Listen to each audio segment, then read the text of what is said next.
কারো ঘরে যদি অনেকগুলো মেয়ে হয় তারপরও সে একটা আশা করে কি সন্তানের, ছেলে সন্তানের। যদিও করাটা ঠিক নয়, এই করাটা ঠিক নয়। কেন নয়?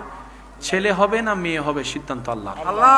আর আল্লাহ যখন যেটা করেন বুঝে শুনে করেন, ভালোর জন্যই করেন। সুবহানাল্লাহ। আপনি মনে করছেন আপনার বংশ টিকার জন্য ছেলের দরকার, আপনার রব চাইলে আপনার মেয়ে দিয়েও আপনার বংশ টিকাই ফেলতে পারবে, সুনাম অর্জন করাই ফেলতে পারবে।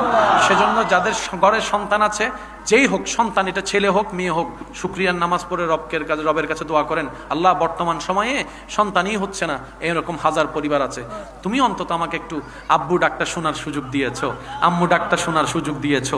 আল্লাহ তুমি চাইলে আমাকে নাও দিতে পারতা, আমি অন্তত মূল্য আফসোস নাই, কারণ আমি আমার সন্তানের চেহারাটা কেমন সেটা তো দেখতে পেরেছি, আমার সন্তানকে একটু কোলে নিতে পেরেছি, একটু বুকে লাগাতে পেরেছি, একটু কপালে চুমা দিতে পারছি। কত মা বাবা বিয়ে করে এখন অপেক্ষা করতেই আছে, আল্লাহ একটা সন্তান দাও, একটা সন্তান দাও।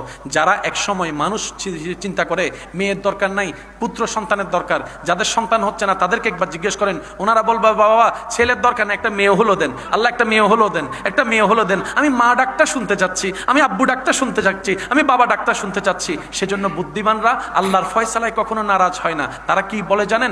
আমি তো চাইলে কিচ্ছু হবে না, আমি চাইলে দিন কিংবা রাত